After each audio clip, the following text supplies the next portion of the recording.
नमस्कार। तो आप सभी का स्वागत है द नगर न्यूज़ में। तो हमारे साथ सुभाष निजी अली है जो कि कानपुर से पूर्व सांसद है। उनसे बात करेंगे कि हमारे श्री डूंगरगढ़ माकपा प्रत्याशी गिरधारी लाल जी मैया के।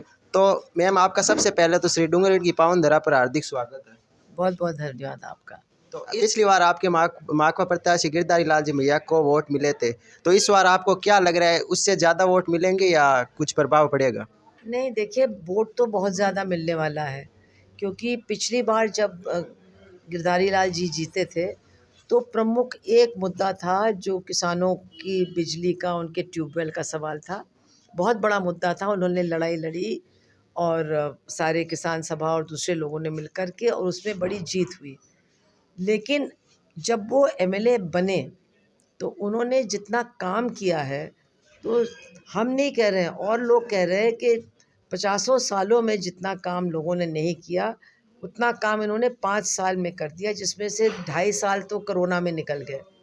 तो उन्होंने हर तरह के काम किए हैं, मतलब स्कूलों को बंद होने से रोका, नए स्कूलों को बनाया, सड़कों को बनाया, और हर जो समाज के अलग अलग हिस्से हैं सबके लिए कुछ न कुछ किया।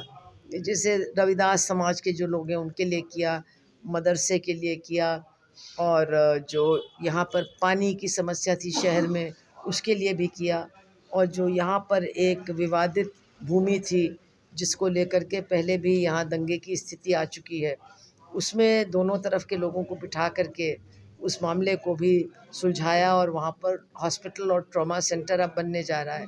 तो इस तरह से उन्होंने भाईचारे को भी बनाए रखा है, हर तरह के लोगों का काम किया, और जो गरीब लोग हैं उनकी आवाज़ को हमेशा उठाने का काम किया। तो इसकी वजह से शहर और देहात दोनों का मिलकर के अब की वोट उनको मिलने वाला है, पहले से ज़्यादा मिलने वाला है। तो इस बार आपका जनता से जो कि आप वोट मांग रहे हो, तो आपका क्या मुद्दे रहेंगे, किस मुद्दे पर आप चुनाव लड़ रहे हो? मुद्दा हमारा ये है कि हम इन नीतियों का विरोध करते हैं जो पिछले 10 साल में दोनों सरकारों ने लागू करने का काम किया है।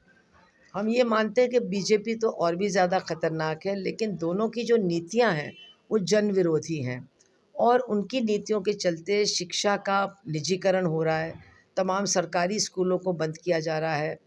अभी ये सरकार आई तो पेपर आउट हो रहे हैं, कहीं भी किसी को नौकरी नहीं मिल रही है, रोज़गार नहीं मिल रहा है। और जो स्वास्थ्य का सवाल है, जो सरकारी अस्पताल है, सरकारी डिस्पेंसरियां हैं, उनमें भी भर्ती नहीं हो रही है, उनमें कोई सामान नहीं है, लोगों के स्वास्थ्य की सेवा यहाँ पर काफ़ी बुरी हालत में है। तो ये सब देखते हुए जो बुनियादी समस्याएं हैं लोगों की, उनकी तरफ इन दोनों सरकारों ने बिल्कुल ध्यान नहीं दिया है। और किसानों का जो मामला है, यहाँ एक तो ये लोग तुले हुए हैं कि बिजली का ये निजीकरण करेंगे। यहाँ पर बड़ी लड़ाई किसानों की यही है कि उनका ट्यूबवेल चले, उनके खेतों तक पानी पहुँचे।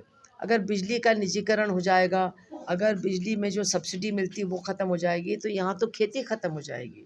तो ये तो उनका जीने और मरने का सवाल है, जिसके लिए हम ही लोग लड़ सकते हैं, ना कांग्रेस लड़ती है ना भाजपा लड़ती है। तो ये तमाम मुद्दे हैं जो लोगों की ज़िंदगी के साथ जुड़े हुए हैं, जिनको लेकर के हम लोग जनता में जा रहे हैं। फिर महिलाओं के साथ बहुत अत्याचार की घटनाएं बढ़ी हैं, बलात्कार, हत्या, छेड़छाड़। ये राजस्थान में जो सरकारी आंकड़े हैं वो बताते हैं कि करीब करीब दूने हो गए हैं 10 साल में।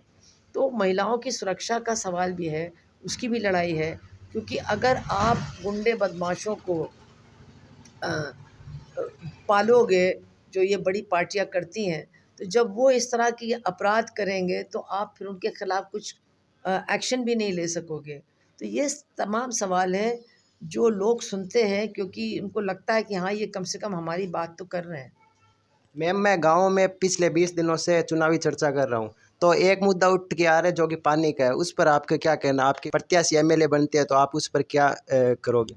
देखिए, पानी का सवाल तो राजस्थान का बहुत बड़ा सवाल है, और इसके लिए हमारे ही लोगों ने सबसे ज़्यादा लड़ाई लड़ी है, चाहे वो गंगानगर में लड़ाई हो पानी की या और कहीं की हो।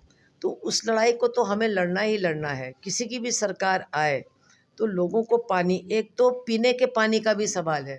तो हमारे विधायक ने तो शहर में पीने के पानी का काफ़ी इंतज़ाम किया है, गाँव में भी बहुत सारे ट्यूबवेल वगैरह लगाए हैं।